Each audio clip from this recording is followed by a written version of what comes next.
The LCS has a new champion. Unbelievable weekend out of EG. And with that, of course, comes disaster for Team Liquid and 100 Thieves. J&T will definitely get into all that and talk about whether 100 Thieves or TL should make any roster moves. Most people saying no, some people suggesting they should. We will definitely talk about that. And also, the MSI group draw happened. And I think most EU fans and NA fans are pretty fired up about it. We will also get into that. This is episode 83 of the Clown Fiesta podcast with Blue Jay and J&T 250. J&T, we gotta start with the weekend that just happened. Unbelievable weekend, total shock. And before we do, I have to eat my words, because last week I thought it would be a good idea to flex that I was perfect in my predictions for the playoffs, and I said that it would be the last time for this split that I'd be wearing the EG jersey. I'm wearing it again in an apology to EG because they proved everyone wrong, and they absolutely showed up. I couldn't be happier to be so wrong. I'm almost speechless. But let's start with the EGTL series. J&T, initial thoughts? Yeah, I mean, once again, like, it's another one of these playoff series where it wasn't necessarily like a huge surprise that like EG won this series, because there were many people who thought that like, yeah, EG played TL in a really close series beforehand.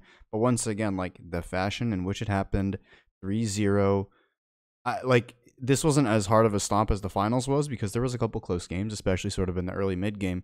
But like, EG was just like, it just felt like they performed when it mattered most. And they were just better.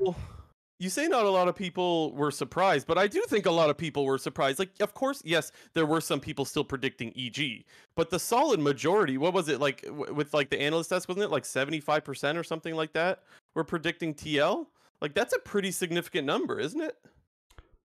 I guess. I didn't see those predictions per se, but anyways, I don't know. Did you have EG or TL winning it? I think I had TL 3-2.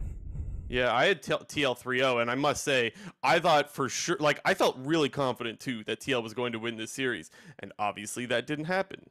Now, the biggest thing to talk about, of course, we have to talk about this Penta kill. Unbelievable shock, and you brought up the question yesterday or 2 days ago or whenever the hell, or lots of people brought up the question, in fact, even, is this the greatest LCS play of all time? So, J&T, I'll give you that first word on it. Is it the best LCS play of all time? I think in terms of like, because I feel like you can sort of split this up into like two different categories. There's like the actual of it being like the best play, but then there's the also about like it being the moment and it being super memorable. And while it is super memorable, I do think I have to give like extra points to previous plays that we've seen that have been in the finals. And so you're saying, just to be clear, you're saying out of significance, yes, but out of actual gameplay, no. No, I'm saying the reverse.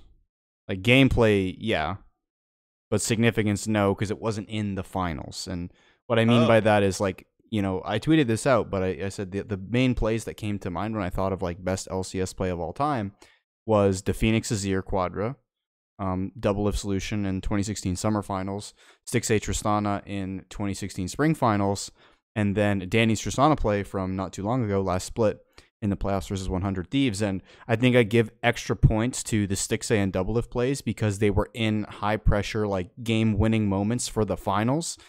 But in terms of like a play, like, it was just picture perfect out of Danny. I think, you know, the main thing that everyone's sort of talking about is this whole like Baron gaining HP per minute, like, and that's the reason why Danny got the steal. And like, let's not you know, sweeten like the deal here. Like, it was lucky. Like, the fact that he stole the Baron was pure luck.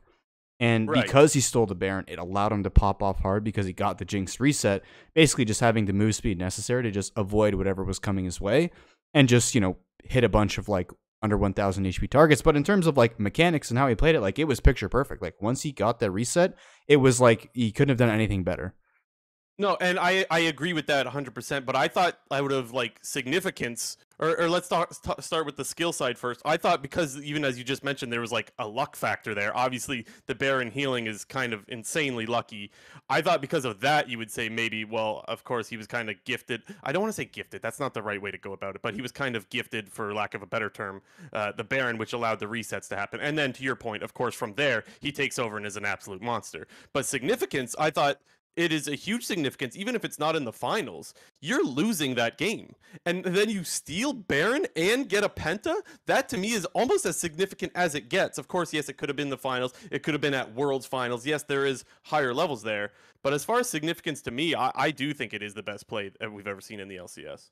Yeah, I mean, I guess what I would say is like the other plays, the ones in the finals in particular, were also like game-winning plays that ended the game, but then it also like won the finals. So like, don't get me wrong, like ways of looking at the word significance as well, but right? like, When you break that down. don't get me wrong, like I'm not brushing off the play at all because like it's basically like course we're not. kind of at like 1A, 1B, 1C here, or like 1.1, 1.2. Like it's really insane. Like all these plays are literally, these are the plays that are like memorable throughout the entirety of the LCS. Like when people think of the LCS, I would guarantee you the number one play people think about is the double evolution play.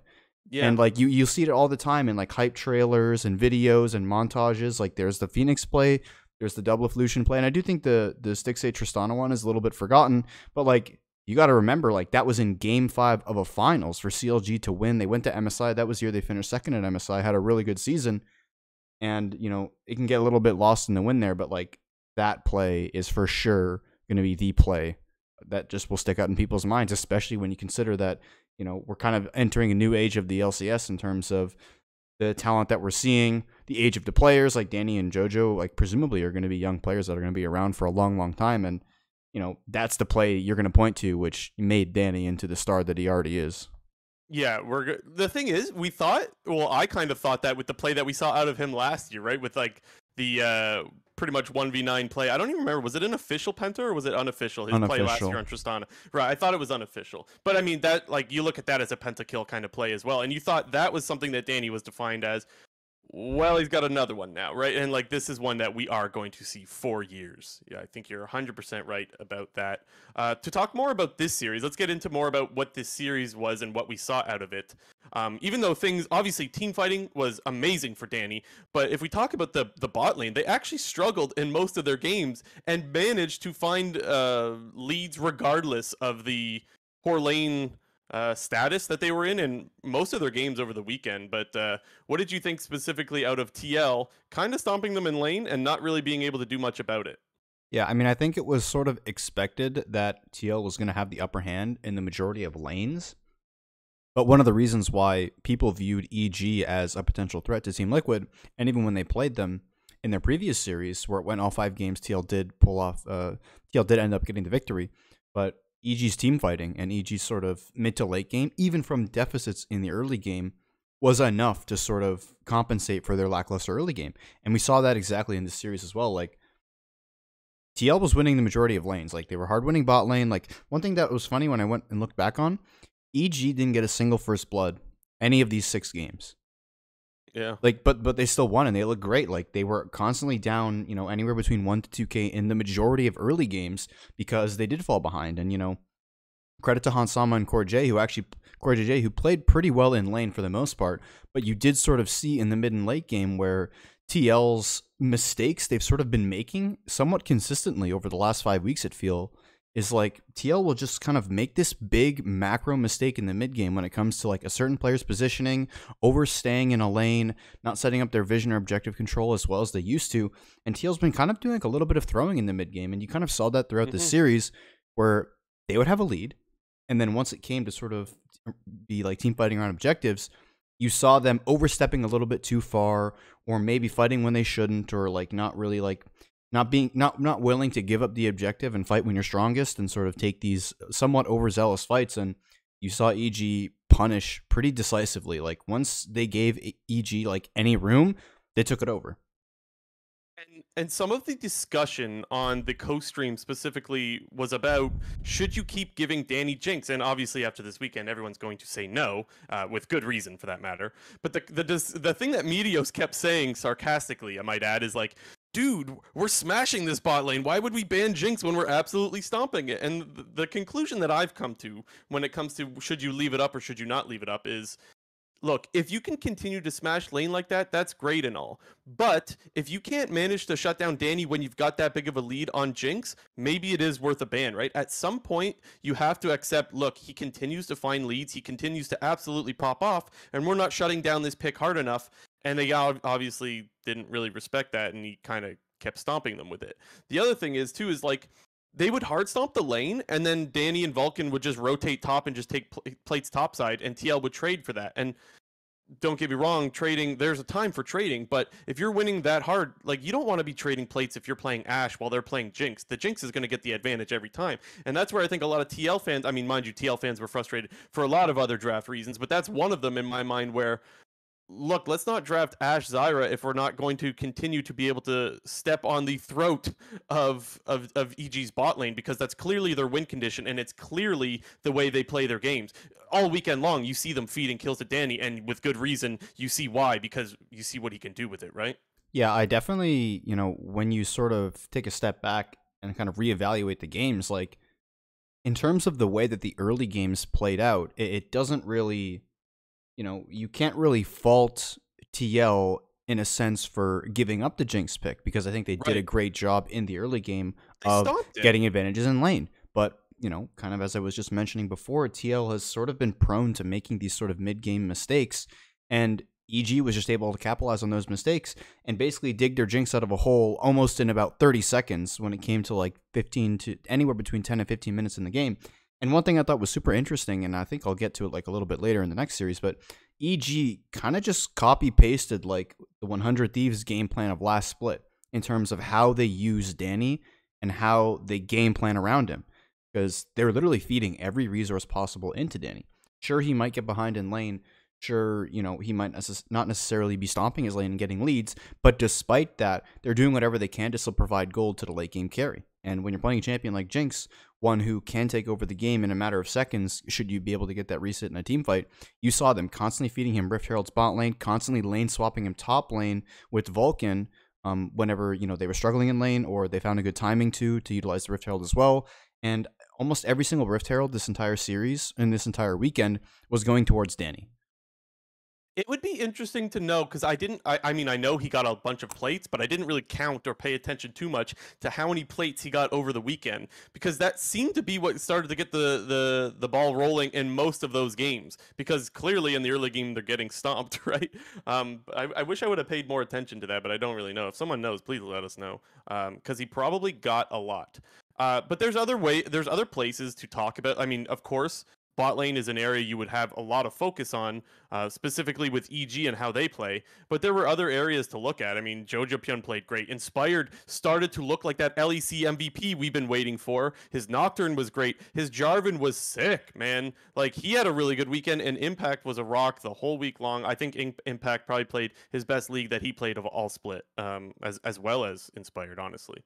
Yeah, it's funny with Impact specifically, because when he's playing his best league, we're not talking about him. And I think like that's just always like how Impact is. And it's one thing that I pretty much continuously have said for like the last 2 years now. Like when it comes to the playoffs, when it comes to Worlds, when it comes to high pressure moments, Impact is the player that I'm least concerned with on whatever team he's in, just because of how experienced he is and just how neutral he is. Like he doesn't win super hard, he doesn't lose super hard, and his strength is team fighting. And the way that this EG team is operating right now, and especially even with a lot of the champion picks that are in the meta, like he is the perfect Ornn player. Like that's like the other like kind of big meme that people are talking about is like, how can you possibly be giving up Ornn and Jinx in these drafts? And I think rightfully so, because it basically requires you to play perfectly in the early game, and then similarly transition perfectly into the mid and late game and not make these mistakes that TL and 100 Thieves were making despite giving up these late game picks. And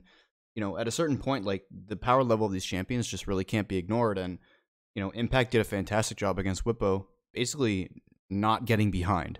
And against a player like Whippo, that's what's most important, is not giving up these like ginormous leads that he's able to take over the game with. And I think we saw that similarly in previous series, against players like Summit as well. Like as long as you don't give them a lead, they can't really do anything through that lane.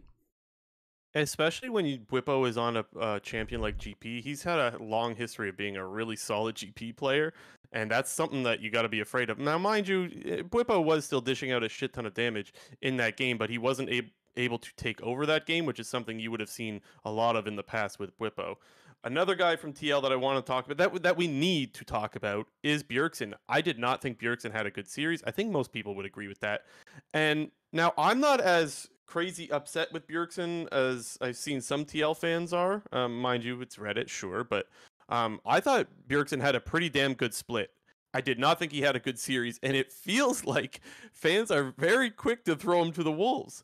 Although I do understand why they're upset because he didn't have a good series. The Silas game was pretty rough. Team fights, he's missing almost everything.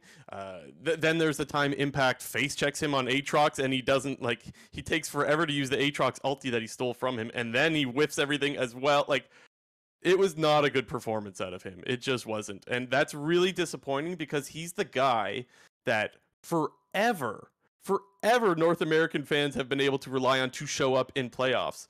And I guess there was one series where he didn't, and it kind of showed. Yeah, I mean, for me personally, like Bjergsen, I guess not to say he was like the least of my concerns in terms of like bad TL performances, but I really do think that the early games of Hansama and Core JJ really masked the fact of how awful their mid and late game were. Like straight up 0 out of 10. Like the way that they're playing their mid and late game in terms of their positioning, just in terms of like game sense and just like pressing your buttons when you need to, and like knowing where you have vision and where you don't have vision, and where you can face check and where you can't face check, and just like simple pathing around the river against like these EG specific champions. When they have champions like Nautilus, when they have champions like J4, like, and you have no flash, like you really got to like know how to play the line there. And if you just, I mean, it's, you can't just say it's as simply as like if you ignore their early game and look at the rest of their game, but like their mid and late game was really, really bad. And while you do have to give credit to them for playing well in the lanes they were given, on the same note, like they were given the early aggressive lane against the scaling late game of EG, and in a sense, you should win those lanes. And you know, they really were not doing anything at all in the mid and late game, and they were one of the primary reasons that they were losing these fights and losing these games. When you're saying like the early game masked their mid and late game, you're saying like because they smashed so hard. I think just in terms of like fan perception, like you're saying it would have looked much worse had they not smashed. I mean, it already looked pretty bad. They got 3-0 swept. But your point is that it would have looked much worse had Core JJ and Ansama not hard been smashing the bot lane, is what you're saying. Yeah, but I just mean like it just masked the fact of like how bad their actual performances were in totality. Because if you take away those first 7 or 8 minutes, the remaining 20 to 30 minutes was like straight up terrible, 0 out of 10. Yeah, I kind of agree. Because honestly, I think in game 1 and 2 they got pretty significant leads, and in both of them they threw. And the thing is, it's actually kind of similar to Golden Guardians. We talked all split long about how Golden Guardians gets these really big leads and throws them, but I feel like people are slower to criticize because it's TL, whereas like if Golden Guardians was the team that played this exact series the way TL did, people are probably shitting on their mid and late game even harder than they would TL. But I think you can say that about any good team. Like until Cloud, like everyone knew that Cloud9 was playing like not well going into the playoffs, but could people sort of you brush it off because like, oh, Cloud9's good, they're gonna bring it back. But like once you see it on a consistent basis, then you really gotta take a step back and be like, wow, these guys are actually playing bad and they're making critical mistakes. And like I said, we kind of saw that from TL in the last third of the regular season, and even in some of these playoffs games where they're making really crucial mistakes in the mid and late game that is throwing their games. Like the one that comes to mind where it first kind of happened was that game where they were playing like the Lucian top lane, and I don't remember who they were playing up against, but they had like a Tristana, and they fed the Tristana like 3 kills, and then like enemy team took Baron and ended the game in like 4 minutes. That was FlyQuest, wasn't it? Yeah, it was Tristana. You're right. Yeah, I think it was Johnson on FlyQuest. Yeah, you're right. It was against FlyQuest. Dude, I can't believe I'm the guy that remembered for once. Isn't that crazy? Well, you're a FlyQuest fan, so new page. Yeah, anyways, absolutely amazing series. The other thing I want to point out is I was really happy that EG pulled out the Yasuo Diana combo. I thought that was pretty sweet, and I thought honestly they hard punished Hansama. Now you got to give credit for them finding those picks, but also Hansama's positioning was pretty rough. Almost, well, like you said, mid and late is when TL struggled. I think a big part of that is Hansama dying many times with flash available to him and just having really poor positioning. You can't be the guy getting caught in these team fights, and he was. There's even the time where Whippo overextends in the bot lane, and Hansama Ashe goes to like shadow him to help him get out. Yeah, in And the river. obviously just mispositioned. Like, dude, where are you going with that? That is not like, let him die, man. That is so bad. I remember saying, let him die, let him die, let him die as I'm watching, and of course they didn't. And then what else was there? There was the Gale Force Ash didn't really do too much. I know you had some opinions on that, especially when he's just I mean, he's not even using that extra mobility to dodge anything, which is like kind of just what's the word? Handicapping your build if you're going to build it and not use the mobility properly. And even the times that he did use it, he was like still dying while using it. So I think at a certain That's like, what I mean. to a certain extent, like like him having the item kind of baited himself into playing more aggressive than he should have, because it's like like when you have like a flash or you have a mobility item or ability on your champion, like you're just going to play more confidently than you normally would, because you have that button to escape, and you can sort of play up in their face a little bit more. But once again, it's really about like walking that fine line between like, okay, I'm out of their range of engage, so I can deal out as much damage as possible, versus you're standing too close, you're the AD carry, you're getting one shot, and then you're not even using those buttons to escape anyway. So like I mean, that's like, who am I to say like he was kind of baiting himself because he had the Gale Force, because like you know he's playing the game, I'm not playing the game. But at a certain point, like, you build that item for the purposes of escape and mobility and sacrificing, big damage against these really beefy tanks of like Ornn Tahm Kench, whom you're not dealing any damage to, but then you're still getting popped and not using your mobility tools anyway. So, like, once again, kind of useless. And that whole series long, it wasn't just Hansama that they were picking. That was one thing EG did really well, is they continued to find the stragglers. I just mentioned how they had Bwipo and Hansama tried to save him. I mentioned the time that he Gale Force in a straight line and just died to the Ornn ulti anyways. Yeah, there was plenty of moments. Even Bjergsen got caught in a side lane at one point. And yes, you have to point the finger at TL being like, dude, what are you guys doing? But also EG is good at pulling the trigger and finding those picks when they are behind. I think Kobe mentioned on the desk, I think it was Kobe, it could have been Azale, but one of them mentioned like EG is you never count them out of a game because of their ability to come back in games, and that's something that's kind of another feather in their cap that you have to give them when they consistently find ways back into games when falling behind. It's something to worry about, honestly, in the future. You don't want to be continuing to fall behind, but it is yeah, I don't know. It's a good thing when you're able to come back on the regular. Yeah. One last player I want to talk about the one solid performance that stood out was Santorin, specifically on the Lee Sin. I thought that he actually had a really good game that game, but it didn't matter. He was he had lots of ganks that worked, constantly blowing flashes at the very least, having a lot of pressure, and being the kind of Lee Sin that you expect to see, honestly. We've seen actually a lot of good Lee Sin performances this split in the LCS. I think the Santorin game was another one. I just don't think it was enough because most of his team was kind of running it down. Yeah, I think, in totality, Santorin was probably their best performing player over the course of the whole year. Bwipo had some really high highs and some pretty low lows. While I do think Bjergsen was solid throughout the entire split, and I do think, I agree with you in the fact that I think he was better than people are sort of giving him credit for in the regular season, and even in a few of these playoff series.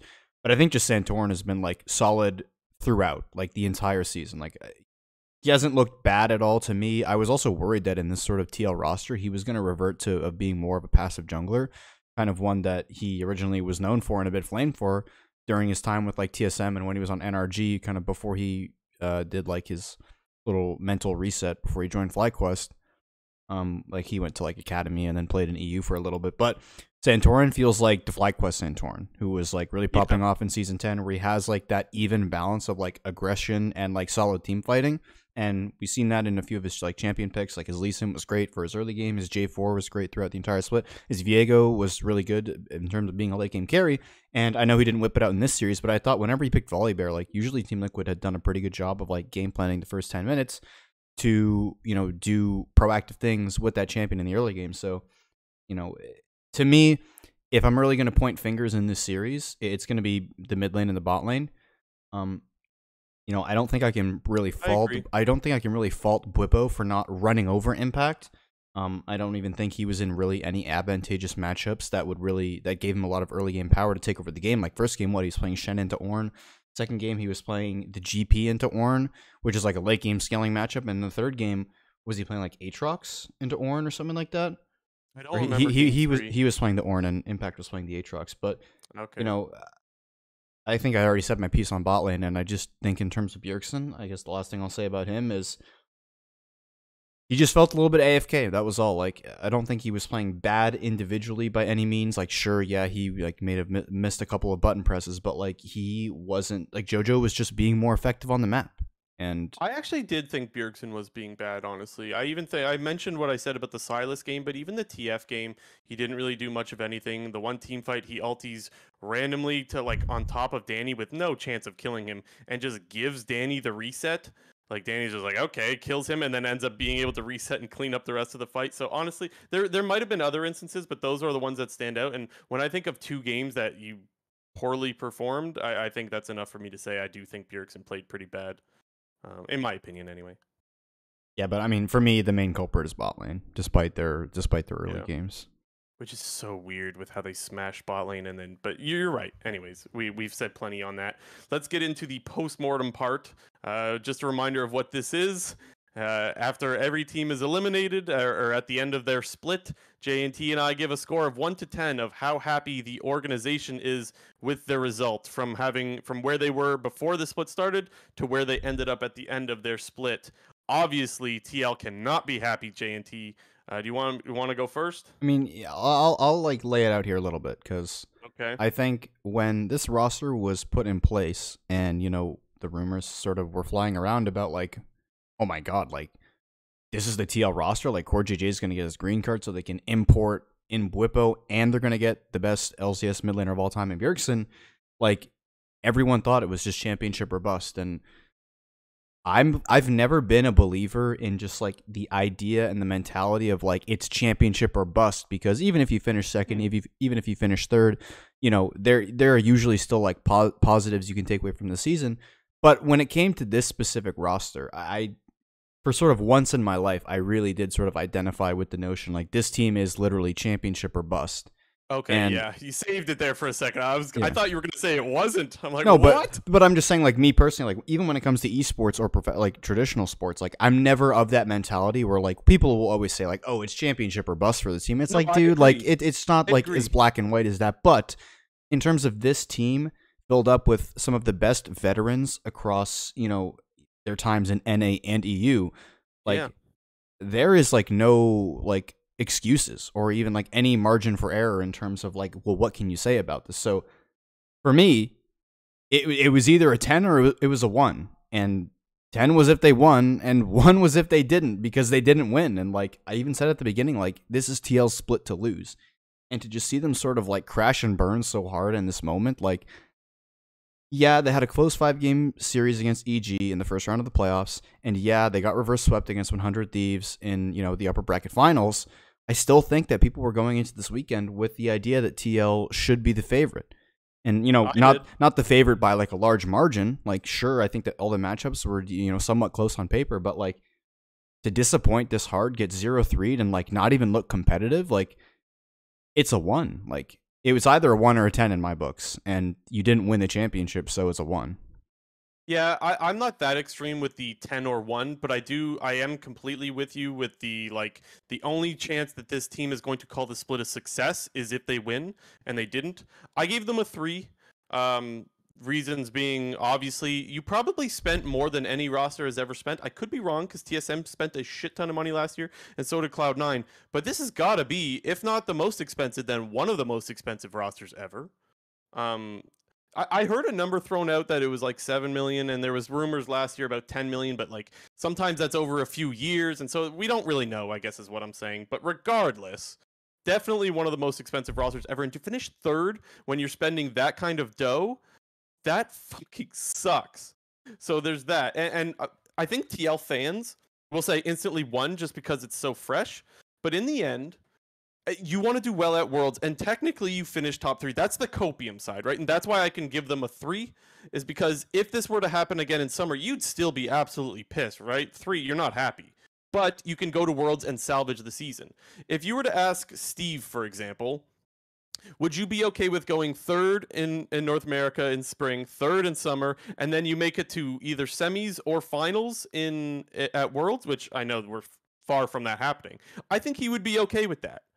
because ultimately I think Steve wants to win more at Worlds than he does in North America after having done it already. And so that's why I don't think it's all doom and gloom just yet, despite the fact that this is one of the most disaster kind of things, situations you could be in. But I also think, like, at least you're not Cloud9, right? Like Cloud9, you don't even know if you can keep your roster together. When I look at TL, I think, yeah, I would still keep this roster. I don't think it's that much of a nightmare if you run back the same roster. What do you think about that, JNT? Yeah, I mean, despite the team's failures in spring, like I would keep the same roster. So would I. There's not these glaring question marks in terms of like individual player performance that there is on a couple of these other rosters, namely Cloud9. So, you know, and due to just these players all being like veterans and exceeding at the highest level, all individually, not necessarily on this team, but on different teams over the course of like the last 6 seasons, like I have all the faith in the world that they're going to be able to sort of get it together and put on a good run for summer. Like, you know, despite the result, I still expect this team to be the favorite. Yeah, and so do you know, I, honestly. people could view that as just like some copium, or like, oh, it's like, oh, you're disrespecting EG or 100 Thieves who beat them, and rightfully so. Like they beat them, but like pound for pound, like this roster is still way better than the rest of the LCS. That's kind of the way I look at it as well, which I know that frustrates people because it's like, well, what? How much do they have to lose before you know, They have stop for believing me, them? I And it's guess like, for me, with these players, they have to lose a lot. well, Like, for me, they'd have to lose in summer. They'd have to finish, you know, third or like not they even all like. have a history of winning. It's like yeah, they had a bad split and they lost. They finished third, but it's like can I just ignore the fact that all these guys have had like winning careers or like really solid careers at the very least? I can't just ignore their whole history of how good these players have been. So yeah. Last thing I'll say that I thought was, oh wait, yeah, you said your score right? You said it 3. Yeah, I say a set of Okay. 3. Yeah. Last thing that I'll say about, you know, Team Liquid that I saw on Twitter that I thought was kind of funny, that Vulcan has now more LCS championships than Core JJ, and like when I read that I was like, That's hilarious. What? whoa, because like Core JJ is Core JJ, you know. But I Yeah. mean, you know, I think Vulcan for the majority of the split went a little bit like flew a little under the radar in terms of like his importance to EG, and you know, despite Core JJ's dominance, I don't think it's like a hot take to say that Vulcan has been like the next best support in North America over the course of like the last 4 seasons. Pretty much season 9 with Clutch when they were top 3 and they went to Worlds, and then, you know, on Cloud9 in season 10 and 11 when, you know, their bot lane was one of their biggest strengths when the team was performing so well. And, you know, for him to have the 3 championships now, just in comparison to Core JJ, yeah, it kind of sucks because like we all know how good Core JJ is, but like, hey man, don't sleep on Vulcan. He might have ended it not so greatly on Cloud9, but like over the last 4 years, like this guy's been pretty damn good. Yeah. No, I agree. Should we move on to 100 Thieves EG now? The finals. Yes. So, again, I came into this series going, I think 100 Thieves is going to win this. Should be like a 3-1. Wouldn't be surprised if it's a 3-0. And, well, it was a 3-0, but not for 100 Thieves. She absolutely stomped them as well. And I, again, was very surprised. J&T, what did you think was going to happen in this one? To be honest, like I don't even like remember, like I don't even remember what I said my prediction would have been because like I originally, like on our last episode, I said that I thought this was going to be TL versus 100 Thieves, but I remember we did do like, if it was EG, what would the match score be? I think I either said 3-0 or 3-1. So like you said, to see the 3-0 in EG's favor and this series be an even bigger stomp than the previous one, like when they said fastest LCS finals in history, like I knew that this like the finals was fast, and I was trying to think back to like the other 3-0s that we'd seen. It's just like, wow, like that's pretty surprising. And even when you look at the game times, like the first game was like 30 minutes and the next 2 were like 24 minutes apiece. Like it was not close, like at all. Yeah, honestly, so unreal. Like I've never been so happy to be wrong because, like, look, let's be honest. It's really easy to be a fan of the EG team, right? With the NA talent that everyone keeps talking about. Like, it's so easy to be happy for EG in this scenario. I don't think that that's anything unique. And we saw EG get like, it felt like over the course of this weekend, EG got so many more new fans, right? Like, it was absolutely unbelievable. To start with, where I guess which players I got to start with, I got to start with the bot lane, more specifically Vulcan in this case, because I thought Vulcan did a great job of making FBI's life an absolute nightmare in this series. All day long, he was all over him. And FBI kept dying over and over again. It felt like FBI never had flash the whole damn series, and it was most of the time with Vulcan, because of Vulcan using, whether it's Tom Kench to get under him. Sometimes it was Inspired, honestly. Even Inspired had a really good series as well. It felt like FBI was just not having a good time whatsoever, and you got to give a bunch of credit to Vulcan and Inspired for that. Yeah, I mean, in these games, like, you could just see the games kind of spiral out of control when, I think in that first game one, like, Danny had 2 items at 14 minutes into the game. Once again, you know, they got the upper hand in the bot lane in terms of, like, you know, getting the first blood. But, you know, they come back. 100 Thieves gets a little bit over aggressive with the TF ulti and the Trundle, and EG perfectly counter, bringing down G4, you know, counter Rise ulting. And they basically clean up the entire fight. They just feed Danny the triple kill. Like you said it right at the beginning. Like, they were literally feeding Danny kills, like making sure that he was getting the last hit almost every single time. And even more so in this series in comparison to the TL series, you saw that strategy that 100 Thieves ran in Season 11 Summer of just feeding everything possible into the AD carry. That's exactly what EG did this entire series once again. Like, EG fought for almost every single Rift Herald. The EG was, you know, fighting for, you know, taking those Rift Heralds and fighting for early tower plates, also looking to get multiple charges on those plates to those tier 2 towers. And like you mentioned in the previous series, like, you wonder how many plates Danny was getting in that series. Like, compare that to this series. Like, it felt like Danny was getting at least like 8 plates a game, at least, from bot lane and swapping them top lane. Like, it was crazy. But the thing is, the story wasn't that different from the first game as far as the bot lane is concerned. I remember, I think they died, I don't know if they died in every game in laning phase, but I think in game 3 they died really quickly. I think was it game 1 where Huhi does the flash ignite on the Renata? Was it in game 1 that they died in lane? That was game 1. That was like, they got first blood at like level 2. Yeah. So that happened in game 1, and then game 3 they died as well. I remember Vulcan ended up running into the Alco. So I guess what I'm saying is, it's not that different. They ended up dying in lane again, but still, regardless of Danny and Vulcan being the worst laning bot lane in the series, they were the best bot lane still. Like, they were still the best bot lane that we saw this weekend, and it goes to show you that even though we always kind of know that winning lane doesn't necessarily win you the game, everyone who's played solo queue can tell you that, this series was just a reminder of how true that statement can be with how good and how clutch they were in team fighting. It's that simple. You feed Danny, you're going to win, and that's basically what happened. And honestly, even outside of Danny, Vulcan was everywhere when it came to team fighting. So just more credit to give them outside of laning phase. Yeah, I know in the previous series you gave a lot of credit to Inspired for sort of like looking like that MVP LEC, you know, level jungler that we saw at the beginning of the split and lock-in. That was very apparent to me in this series. Like, this was like the, you know, you look it up in the dictionary of like right place, right time. Like, that was Inspired pretty much this entire series. Like, he was counter ganking perfectly. He was, you know, following up on his team's plays perfectly. Like, that play where Jojo Pune is like ulting in 1v3 on Rise.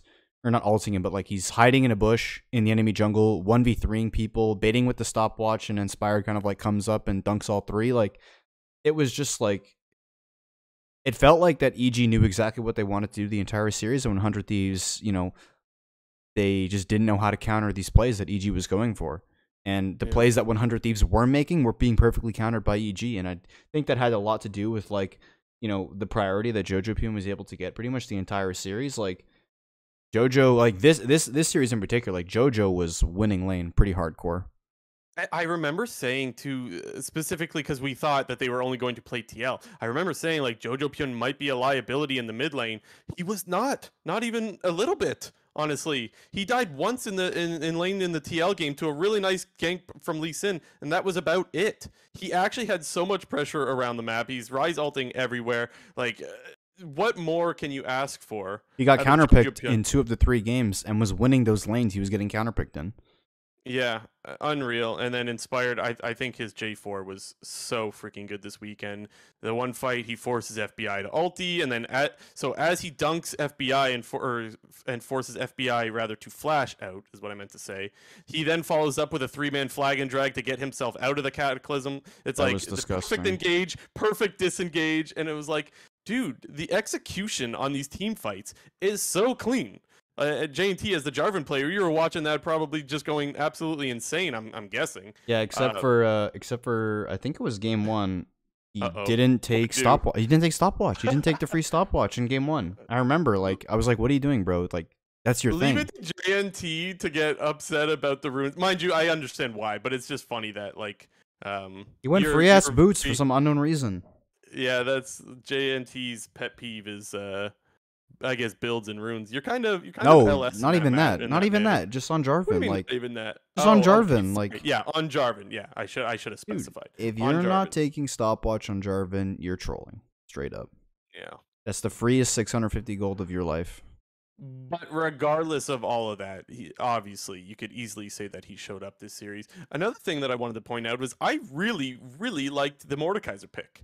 Um, I feel like that's a pick that gets flamed if they lose that game.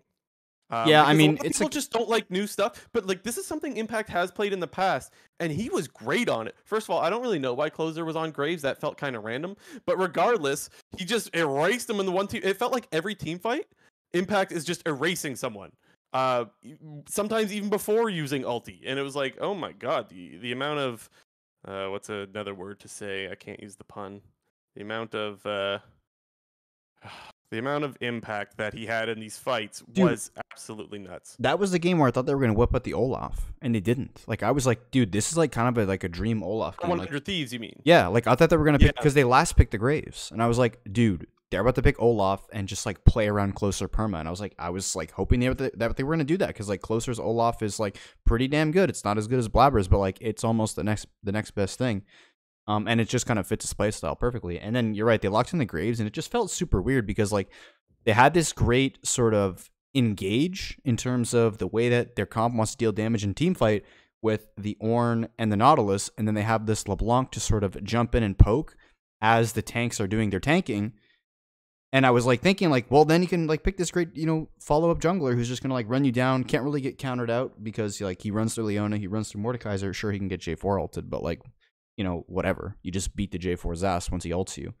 But yeah, the Graves pick was super weird. I was like watching this draft and I was like, oh my god, the Olaf pick's coming out, and they didn't do it, and I got sad. yeah. I'm usually not the biggest fan of focusing so much on draft, but I do think there are times where you have to, and that's one of them where I was like, the Graves feels a little weird to me. It feels a little random, but also, I think it was game one where they picked the TF when EG had, what did they have? They had Jinx and Tom Kench and Jarvan, I think it is. And at that point, I'm going, like, who are you planning on gold carding when you make this TF pick? Like, clearly the Jinx is just going to get devoured. She's probably going to run cleanse as well, and she did. So it's like you're never going to get that Jinx, and then EG's able to just draft the rest of the comp with champions that you never want to pick. Whether it was like that, you'll never get a pick on. Whether I don't remember if it was Ornn or something like that. Like, yeah, sure, gold card the Ornn, see what that does for you. It just felt like they had no targets for it, and it was really strange that they took the TF in what I think was game one. Yeah, I There was a remember. few things in draft that stood out as just really weird in this series. I remember on the co streams, specifically, in that game one when they picked the Twist of Fate into the Tom Kench, but even like previously throughout the playoffs, like one thing Double Lift has like always been harping on is like how bad Twist of Fate is specifically into Tom Kench, because it just allows your AD carry to take cleanse. Because the majority of ADCs are kind of taking cleanse nowadays anyway, but you also just get that extra, QSS in the form of Tom Kench, and you can either use it onto your ADC if like they're really soaking up a lot of CC, or you just have it to use in your mid laner, who's your like other big damage dealer. That's going to be your second most DPS in your team, and he doesn't have to worry about building a stopwatch or building QSS or taking cleanse himself, and he can just play up in your face. And their draft was also like pretty low damage. You kind of saw like I once again, like I'm not always like super on the draft, and especially when it comes to like low damage comps. Like I'm not necessarily like a big believer in that being a huge factor when it comes to to the gameplay itself, because Yeah, just it's not that the draft doesn't matter, it's that the gameplay matters more, right? yeah, That's the yeah. exactly. But in terms of like that game one, like their comp really didn't have any damage.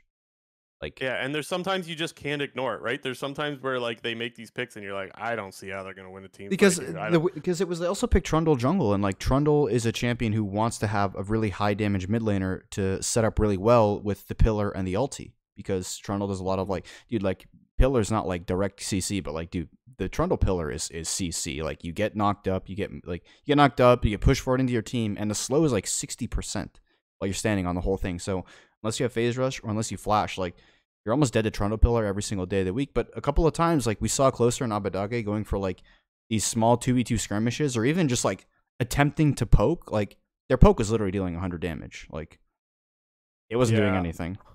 Yeah, I didn't think Abadage had the greatest weekend either, which I don't think is some crazy hot take, but a little bit disappointing to see what he's able to do the last time we saw him with the LeBlanc, where he's just hard chunking people or just one-shotting people, to really doing nothing with it this time around. That was pretty disappointing. The Vex was honestly pretty disappointing as well. He continues to run the Vex pick back. They make this pick for him a lot. Be my memory guy here again, JT? Has he had good performances on the Vex this split? It feels like, if my memory is serving me correctly, it feels like they've literally done nothing with this pick all split long, but I could be wrong about that. I think they only picked it like 3 times, but yeah, he's Yeah, one. and every time it was trash, wasn't he's it? 1 and 2. Hmm. I think maybe it was FlyQuest in their 1 win, so Oh, take that's that not really for worth a whole lot. yeah. Take that for what it's worth. No, yeah, I feel like we've seen it a few times, and I don't remember being impressed with it whatsoever. And this felt like another case of that. I think it was. I don't know if he was on the Vex for that game. I think he was on the Vex for the one game where there's a fight that happens, and then he just walks up to Victor with like, he has 25% HP. He walks up to Victor. It's in River near Baron, and well, Jojo just turns and cues him and just kills him. And I was like, dude, what the hell did you think was going to happen walking up to that Victor? That was pretty bean soup, if we're being completely honest. And honestly, we talked all year long about how Abadage struggled, and then once playoffs started to come around, he started to get better and better. And I said many times, I'm starting to get more confidence in this guy. And then it felt like just at the end of the race, he dropped the ball or whatever. Or dropped the egg in that the egg race or whatever, and just sploot. Pretty disappointing. Yeah, one thing that I thought was, kind of looking back on, like, I mean, I don't really have anything specific to say about this series, but what I'm going to say has context to this series. So unless you have anything specific you want to talk about before I say my point, go ahead. The last player that I want to talk about specifically. So I mentioned how Vulcan was all over FBI, but a lot of that is FBI just mispositioning. Honestly, he walked into melee range against Ornn a couple of times. He walked into terrain range of the Ornn knockup. Like, he is constantly getting himself into places where I of course I gave credit to Vulcan for picking him off, but also like, FBI of last year is not getting picked in some of these situations, or he's not having to blow flash in these situations. And so that was something we saw, honestly, a lot this split, and kind of carried over. And that's where I'm kind of worried for 100 Thieves, is like, that's something that didn't get fixed all split long, and it continued into finals and cost them. I thought that the 100 Thieves bot lane was probably their biggest problem this weekend. Yeah, I definitely agree. I think, their bot lane's performance sort of wasn't up to snuff, but at a certain point, like, Danny and Vulcan were just smurfing like the whole way. So They were. But the thing is, you always need to give credit when a team's playing well, and I think we've done that with EG because they played well. But you also have to look at where the other team is making mistakes, and there's a lot of different places you can look, as we've mentioned over the last 10, 15 minutes or whatever so about 100 Thieves. There was a lot of things that they looked pretty rough with this weekend, and that's how you get a 3-0 sweep. Mm-hmm. Yeah, and then so what I was going to talk about that I thought was really interesting is going back and looking at the playoffs. One thing I mentioned specifically when talking about 100 Thieves early on in the playoffs, and I think this was before their series against Team Liquid in the winners bracket finals, was how much of like a red side, dominating team they were. Like I mentioned, they played 15 out of their 18 regular season games on red side. Like it had actually flipped over to red side being like the more favorable side, and Kind of coming back into playoffs, we saw this really big sort of, I wouldn't say big meta shift, but we saw this meta shift in terms of the meta became more about these powerful late game team fighting picks like the Jinx, the Victor, the Ornn, etc., and less about getting counter pick in your solo lanes and playing through your laners. And, we kind of saw during the majority of playoffs, like blue side actually turned to be like the much more favorable side. And you kind of go back and like look at EG's performances in the regular season compared to the playoffs. And throughout the regular season, like EG was usually the team who was picking towards the more, team fight, scale up sort of styles. And in the majority of cases, like, this is a team that didn't start out well. Like, I think at one point in the season, they were 5-8 or they were 5-7 before ending up finishing the season 10-10. And, quite often, like, this team would go down like 4 or 5K gold in the early game and they would struggle in their lanes. And, we talked about in the regular season, like Jojo Pion, like, wasn't playing as well as he was in lock-in. And EG sort of kind of like stuck to their guns in terms of like picking scaling, picking team fighting, and sort of mastering that style. And I think it sort of really paid dividends in the finals when we saw this huge switch up where it became more about using your first pick on your strong team fighters like your Ornn, your Jarvan, your Jinx, and less about counterpicking top and mid on, on red side, on like red 3 or red 5. Because, we saw in Cloud9's case, like playing for top lane didn't work at all. Even in Team Liquid's case, like playing for top lane didn't work at all. And, when you have a player like Impact who's just willing to play anything into everything, as long as you can just ensure you have the mid and late game, it was just like working out so well. Like, yeah. Pick scaling XD, like it's a meme, but like it was really working for EG. And, the big talk between, teams like Team Liquid and teams like Cloud9 was like, why not just ban these champions? And I think, in the moment, those teams probably, I guess in hindsight, looking back at it, like these teams are probably looking at it just like, oh yeah, we really just should have banned these champions. Like, wow, they're so OP. But at the same time, like the majority of the meta throughout the entire season was about playing through your laners and getting counter picks in those lanes. And pretty much once playoffs started, like we just saw this flip where like blue side just like, I don't have the win rate right in front of me, but I want to say like blue side was like at least like over 58% or something like that. Like I want to see if I can find the stat. But it feels like it was like that. I mean, if that is the case, that is a really significant stat. So let us know if you do end up finding that, or if someone can find it for us. If you don't, that'd be great. I don't have anything more to add. Do you want to move on to the post-mortem, or do you have anything else that you want to add on the series specifically? No, we can move on.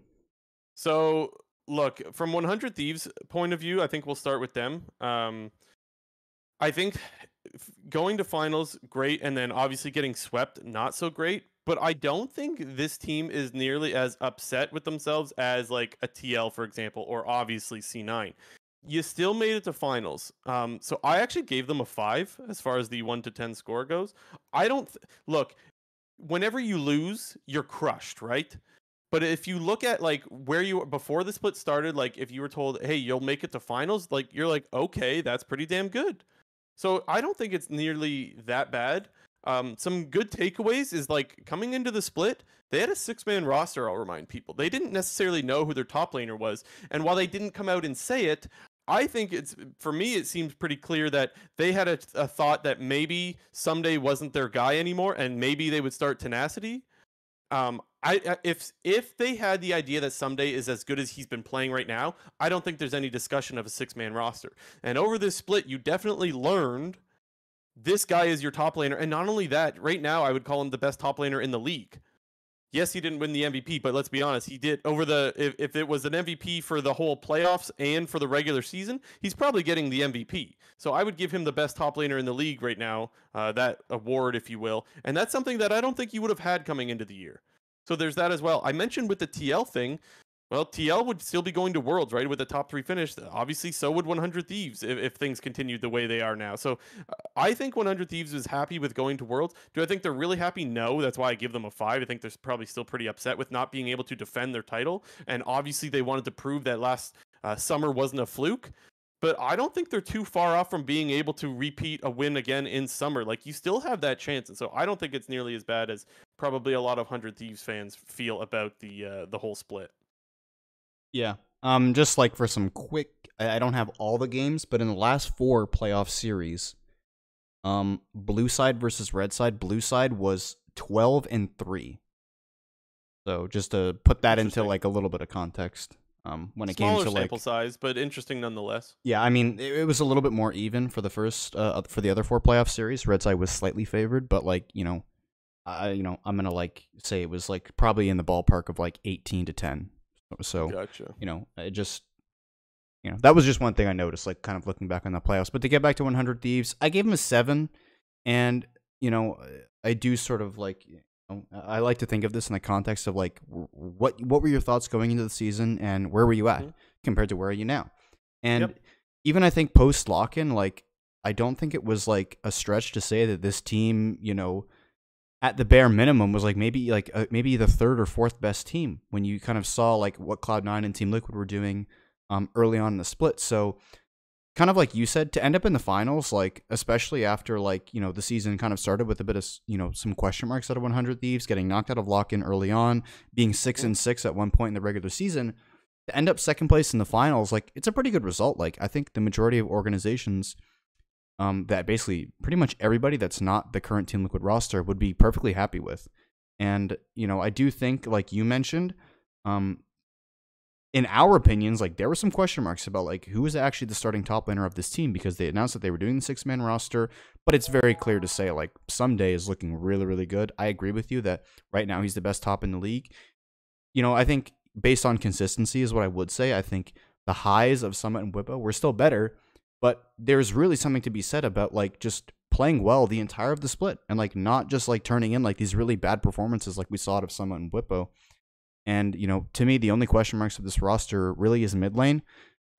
Yeah, we did talk about their bot lane and how they haven't really been as strong as they, were in summer season 11. But Abadage definitely had, he had some sus moments this split. If I was 100 Thieves, I would still run back the same roster. I think, the clear strengths of this team is top jungle. And we've seen what Abadage and FBI and Huhi have looked like.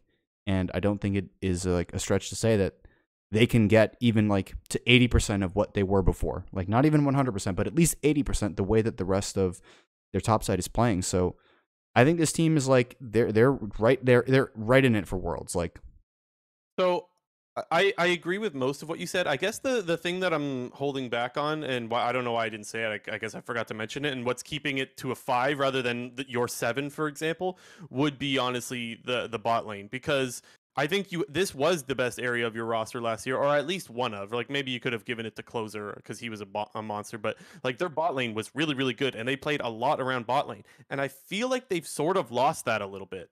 And that's kind of we always talk about some teams that lack identity.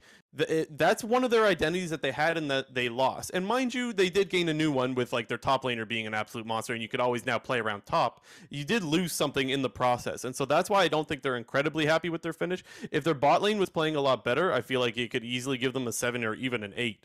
But their bot lane has consistently looked weak this split, and I think that's where the organization is going, I don't know if we're incredibly happy with how this split went. And again, like you mentioned, Abadage, he was much more of a rock last year as well. Even though he started to play better towards the end of the split, for it to end the way it did with a pretty rough performance in finals, I don't know. Yeah, I guess that's where I give them the 5.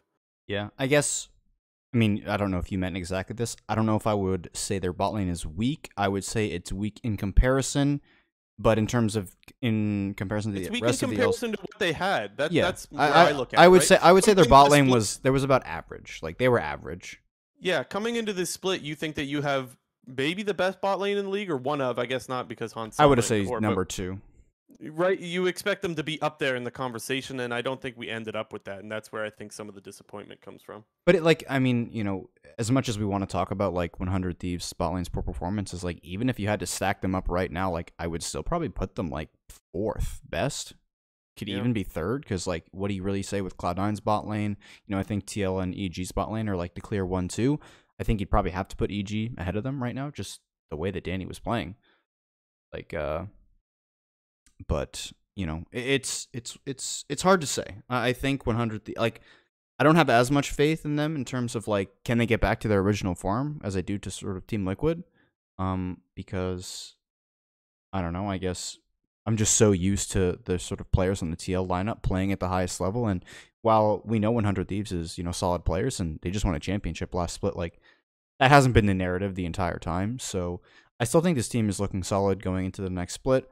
like I said, I view this team as a top 3 team. They're right now, like, they're in the mix for Worlds. I could easily see them going as like 1, 2, or 3. Although I would say it'd be disappointment if they didn't make it. But at this point, I still expect them to make it, and I think you can be pretty happy with a second place finish. Yeah. But Let's do EG now. I guess, like you said, in the moment, it really does suck to get just shit on 3-0 in the finals, and it wasn't close. Like, whenever a team recently loses, I feel like most people that if they were to do what we're doing with the scores of 1 to 10, they're more likely to give them a low number. But that's kind of I think that's more of a recency bias kind of thing. But yeah. Anyways, let's do EG. Because I mean 10. yeah, it's got to be a 10. I think. Like, how could it not be a 10? Like, what more could you ask for? We've been talking about for weeks how like anything at this point is, you know, cherry on top kind of bonus because you have your 2 young talents looking really good, or at least not looking at like liabilities for the most part. Not only did they go above and beyond that, they won the whole damn split and they swept the freaking weekend. You got your first banner. You got a bunch of new fans. My God, how many Danny chants did we hear over the weekend? You hear Danny. I felt like I heard that. I could have been hearing that in my sleep. Which also, his name's Kyle. Yeah, weird chant, dude. Dude, I just figured it out. That's why his name is Danny, because you can't chant Kyle. And not enough syllables. Kyle. One syllable just doesn't work for chants at all. Like. But anyways, you're sending your young talent to MSI. Like, what more can you ask for, man? You're going to get Jojo Pyun to practice against Faker. I don't have anything more to say.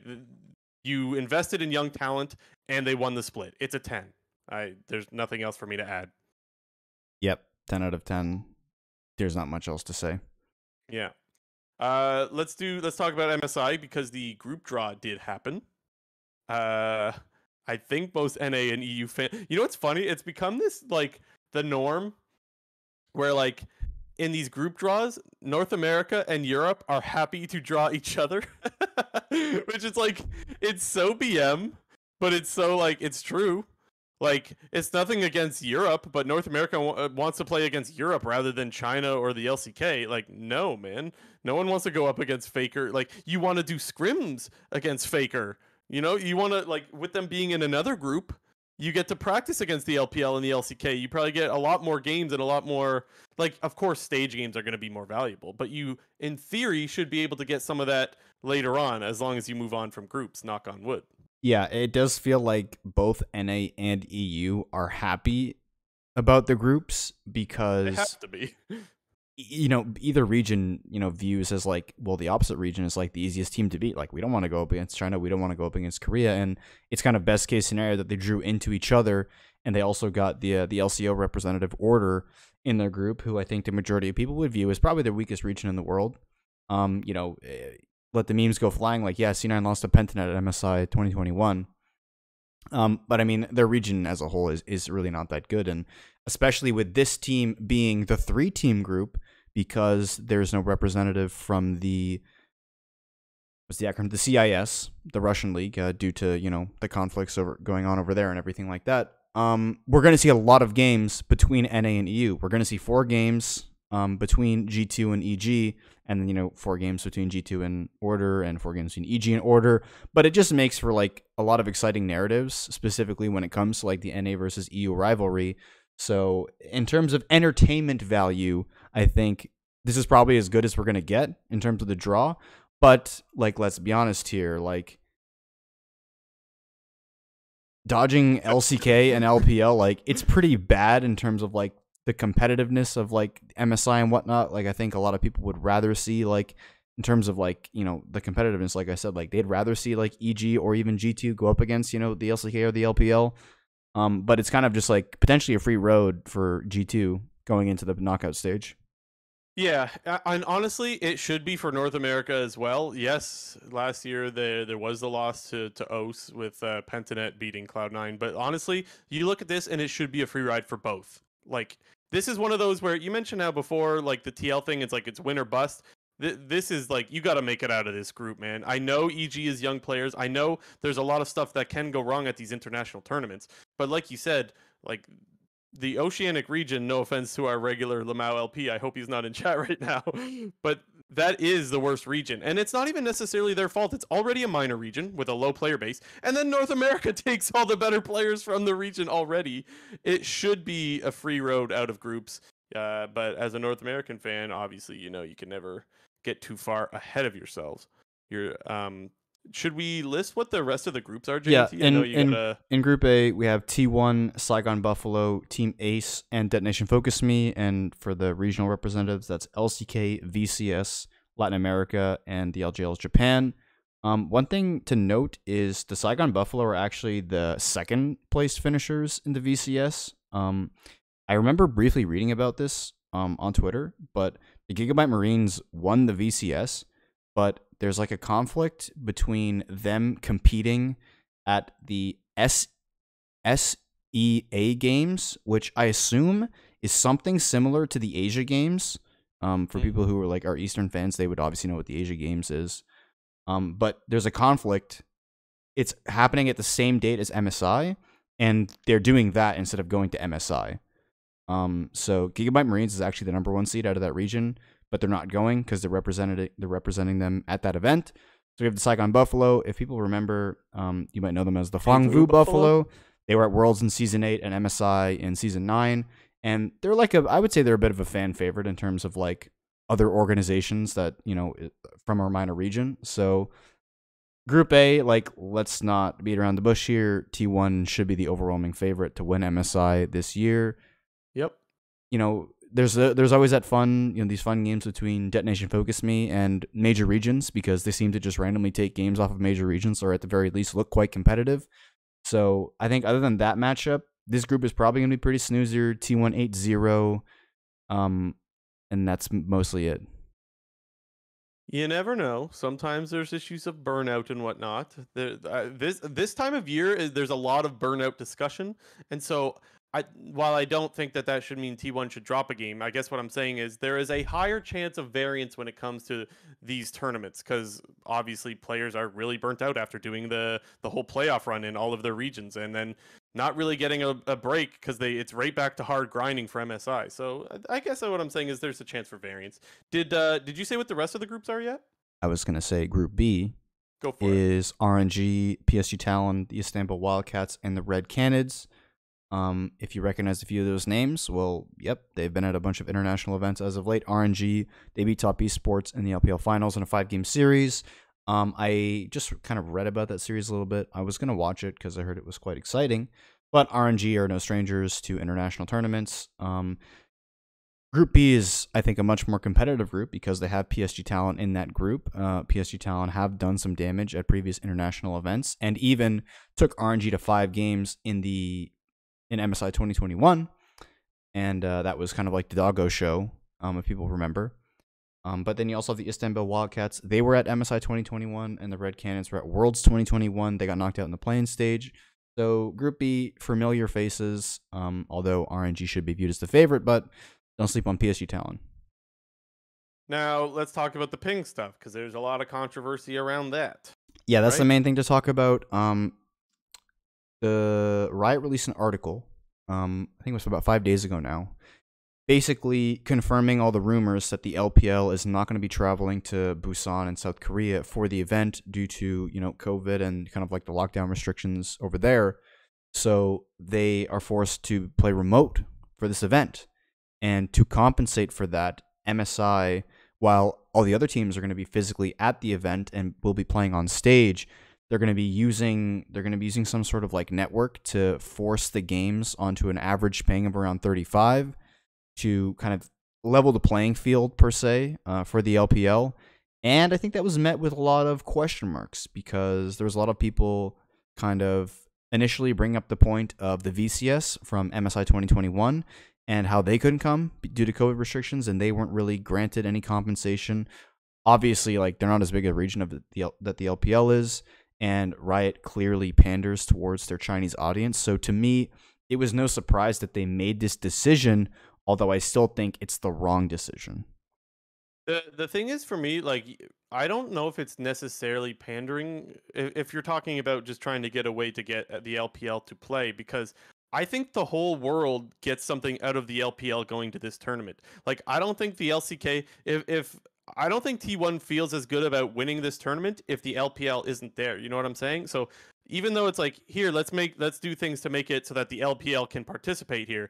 I think that is a service not only to the LPL but to all of the regions that are participating. Honestly, being one of the best regions in the world that you want to see play in this tournament.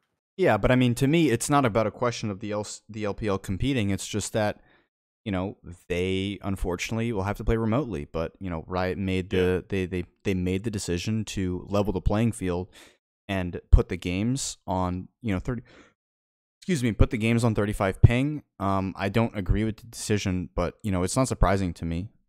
Just due to the number of Chinese fans and the numbers that they pull, because, like, let's not joke about it. Like, it's like they pull a massive amount of viewers, and viewers equals revenue. And, you know, if you don't know what revenue is, that means dollar signs. Yeah. And I actually do, like, I do completely understand from where, like, LCK fans are coming from, because from their point of view, and as LS even said in his video, like, they never play on 35 ping. So even if they have a couple of weeks to practice on 35 ping, they've been playing on not 35 ping for years, right? So, like, whereas, like, some Chinese players do play on that because they'll play in, like, the other LCK server or whatever it may be. So I do understand the frustrations from there, and I also understand the frustrations of, like, look, the LPL not being able to participate isn't our fault, so why are we getting punished for that? You know what I'm saying? So that's where I do kind of sympathize with the LCK fans and teams, because I think that kind of sucks. Like, it's an LPL problem, and the LCK is paying for it. Mm-hmm. But, you know, if the memes stand, like, NA and EU got an advantage because they've been playing on that ping their whole lives. So, NA's used to 60 ping, so 35 is going to be a walk in the park. And I think Cadril said it on his stream that, like, most of the pros sort of play on some sort of average between, like, 25 and 30. From Berlin to the servers where I forget where he said they were actually located, but they get about, like, anywhere between 25 and 30 ping. So he said it's EU's tournament to lose because of the ping. See, I don't think it's that big of. I mean, it can be, but I don't think it's that big of a swing. I think he was half joking, but, like, it's just funny. But the thing is, it can be, though, and that's the point that I was going to get to next. Is, like, there could be, especially with the ping happening, I could promise you, everyone is going to be like, "Oh, would that have happened if there wasn't ping?" Like, everyone's going to be glued. They're going to go full fucking detective mode. You know what I'm saying? And every close play, every Baron smite, every Dragon smite, all of that stuff is going to be under investigation, if you will, by the fans. And it won't surprise me if in a few weeks we're talking about a play that clearly would not have happened if it was on regular ping. And so I'm just waiting, because you know how, like, if there's a chance for disaster, somehow there's just always disaster. I'm waiting for it, man. Give it 3 weeks or a month or whenever the hell. I'm just expecting it. I'm ready for it, for there to be a bunch of controversy around one play that wouldn't have happened if they weren't on 35 ping.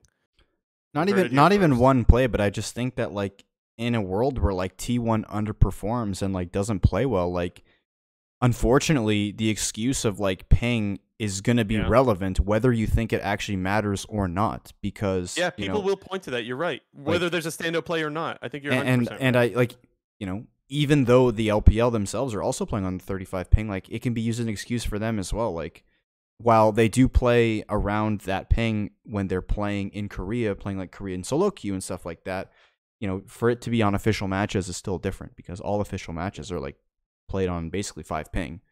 So I don't know. I just think, don't get me wrong, I completely understand why Riot is taking the position that they are, but I don't agree with it. But I do think that it being what do you think they should have done, though? The LPL just has to play with 35 ping, unfortunately. Yeah, like, okay. That's what I thought you were going to say. Everyone plays the tournament. If you're at, like, guess what? If you're there, you're playing on 5 ping, and unfortunately, LPL has to play remote. I mean, I guess what I would say to that is you're not really doing service to the VCS and them missing out now on 2 international events this year because of COVID, unfortunately. And, you know, it's not necessarily their fault, so, like, you can't really blame them.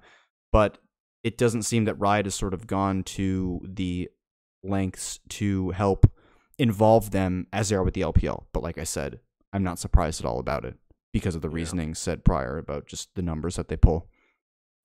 Yep. Fair enough. What's next, JNT? We got I've some lost. quick we got some quick news. We got some We're in quick news quick to go news. through before we round it out with what people could be waiting for. But if you don't know what we're talking about, then you'll find out in a sec. A couple roster rumor stuff. First, not a rumor, official. Nuggery going back to Damwon. That's pretty hype because from the amount of LCK that I was watching this year, let's just say Birdall was not cutting it. Yeah, he was pretty bad. So Nuggery is going to be And slotting back into Damwon. Instant upgrade. They're going to be a much more competitive team. Presumably Nuggery is going to be like, rested and refreshed to start the split because he was kind of talking about burnout at the end of season 11 after leaving FPX. Took the split off. But dude, this guy's still a beast. you don't know, you never know what a break is going to do to a player. There's some players that it's always good to take a break. There's some players where they don't feel like themselves because they haven't played in so long. So I'm kind of a wait and see kind of guy because to play to the level that he played before on Damwon, that's a pretty high bar. So I'm more of a wait and see kind of guy before I'm just expecting him to be a monster. But I mean, he If was a that's monster on FPX. I mean, despite so Worlds 2021, his season on FPX was still cracked, and that was only 6 months ago. And what I was gonna say was, if I were to guess, I would expect him to get back to his regular self and pop off. But I'm just the situation isn't exactly the same after you take a break. So that's all. I'm a little bit hesitant to just be full buy-in. If I had to pick one way or another, I would buy in. However, before I predicted him to collapse. Yep. Next up, some EU players quickly. Niski. I know there was rumors about him already, but these seem like some more heavily, weighted rumors that he's going to go to Mad Lions. Obviously, not as big of a surprise after the news that Arika was going to get benched. He's going into to BDS Academy. But Niski to Mad Lions. Should they hang on to Elyoya? Probably just makes this team a contender, at least a top 4 team in the region.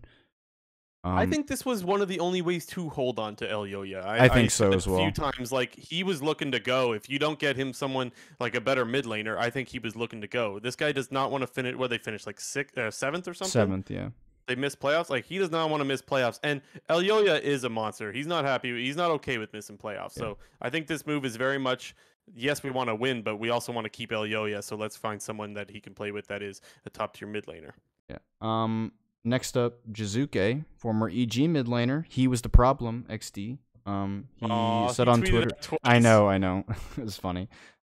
He said on Twitter that he's looking to return for Summer Split.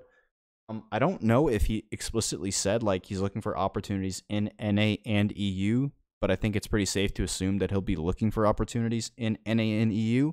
Yeah. And I feel like there's a couple teams who could want to pick up Jizuke and would actually be a decent upgrade. I mean, I think CLG should try to pick him up. Yeah. Yeah, I have CLG on my list here. I wrote down a list of a few teams, not even that I think would happen, but could be interested. I put Dig on there just because there was the rumor that maybe Maple was going there. So if that fell through, it could be that Dignitas was looking for a new mid. Maybe there's something wrong with Blue that we don't know about. That's pure speculation. But with the rumor being there, it's well, they must be open to a new mid. So maybe Dignitas could be a fit. My other one would also be Immortals if they just want to completely shift off, unfortunately just having Power of Evil on your team. I don't think he's a bad player by any means, but I do think he just brings this unique style that you kind of have to it's something you have to play around, Power of Evil, him and his champion pool. There are clear strengths and weaknesses that come with him. And if they want to sort of move on from that and sort of redefine their team identity, Jizuke could be the player to do that with, because I think he's kind of on a similar power level in terms of skill. I have them on my list as well, but the reason why I don't think it's going to happen is because, well, there's the rumor that Ignar might join Immortals, and I feel like that's a very big, hey, we used to play together, Ignar and Power of Evil on multiple teams for that matter, Misfits and FlyQuest. Maybe. Yeah. Anyways, yeah. And last up, I kind of briefly said a couple sentences about the Asia Games 2022. Some big news from that. Koma, the head coach for the Korean team for the Asian Games, he resigned. I didn't really get the full story on this, but I had sort of I like didn't either. but I had just been reading stuff, kind of on Twitter and Reddit about the whole situation. But one of the main reasons he resigned, and that he said on his stream, was that he wasn't really given a whole lot of power in terms of the decision making for the roster and how the team was really able to kind of coordinate and compete. Was that pretty much he was kind of just like the supervisor. He wasn't really the coach per se, and he didn't really want to do that. Yeah, I only saw a video of him breaking down on stream. I saw that on Reddit. Yeah, the other thing was that it kind of came with like a lot of stress and pressure, and yeah, I guess the fans were really after him. And I mean, from what I've heard, I mean, we know that the league community in North America can already be really harsh on people. A perfect example is last weekend, people got pissed off because Lily Pichu and Michael Reeves were pulling the fucking balls out of the bowl. So were I can people mad only about that? imagine. Yes, you didn't know that?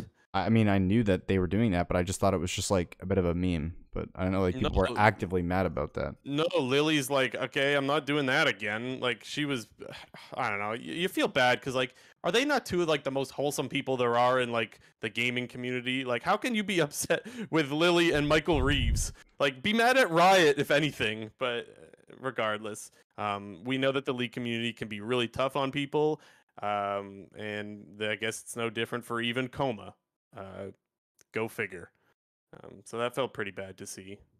Yeah, I mean, they could have just, dude, it could have been so easy for them to just throw Meteos, Sneaky, and Doublelift up there. They were co-streaming in the arena anyway, like.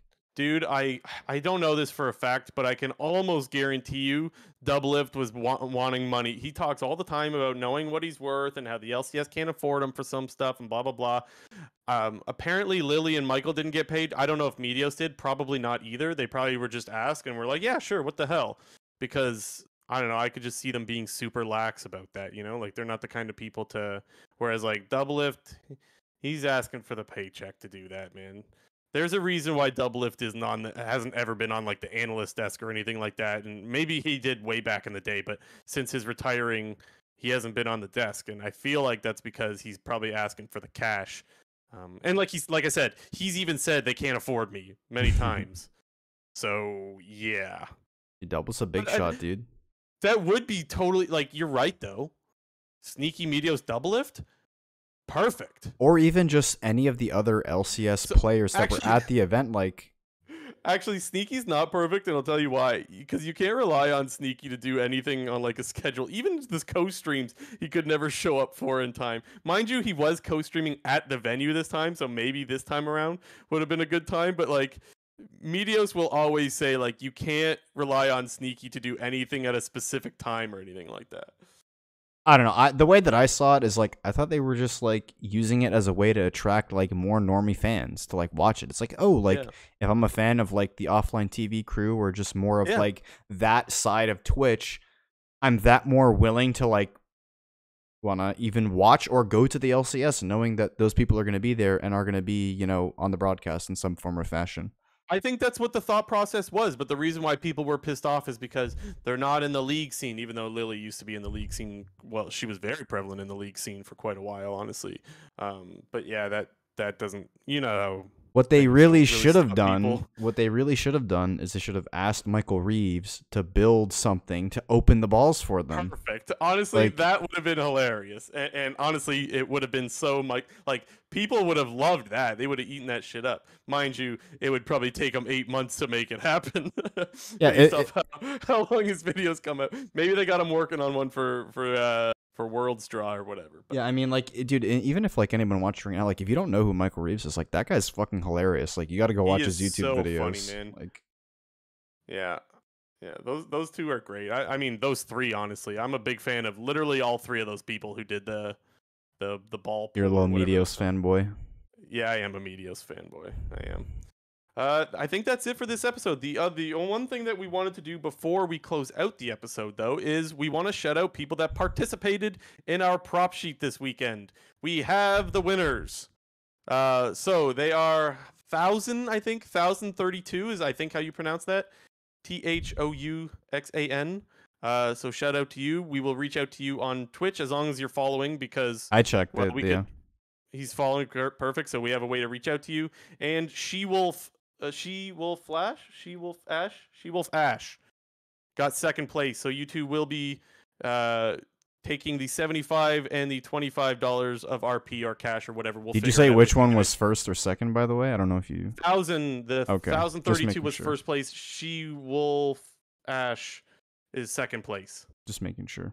So yeah, thank you to everyone who participated, and thank you to everyone who contributed. We mentioned to you guys that the way we fund this thing is through our donations. So people who sub, people who donate bits, all that stuff.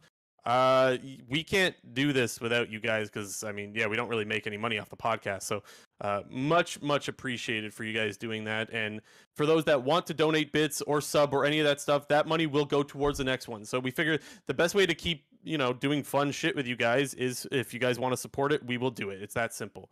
Any of the money that we're gonna make off of the stream or anything like that, it's going right back into it. So we appreciate you all for that. J&T, anything before we close out? Nope. When will our next episode be, J&T 250? So I think in the majority of cases, we're not gonna have an episode next week, barring some like big news. It's possible but unlikely is how we should leave it. I'm gonna be I'm gonna be traveling, so I really won't be in a position to be able to reliably record and upload an episode. And even if we did, it wouldn't be on stream. It would just be like a recording then upload, so it would only be a YouTube VOD.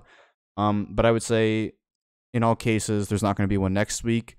But I think we'll pick right back up the week after because MSI will be right around the corner pretty much at that point. I believe it starts May the 10th and runs from the 10th to the 29th.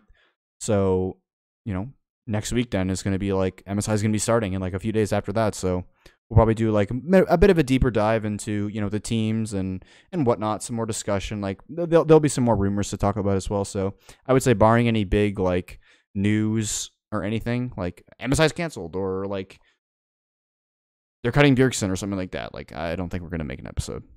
Okay, yeah. So next week, most likely not an episode, but if there is one, we'll be sure to tweet or something along those lines. It'll be a YouTube bot anyway, so. True. At least you'll find it on YouTube at the very least. All right, that's it for this one, guys. Thank you guys so much for always hanging out. Thank you guys for showing up in the live chat.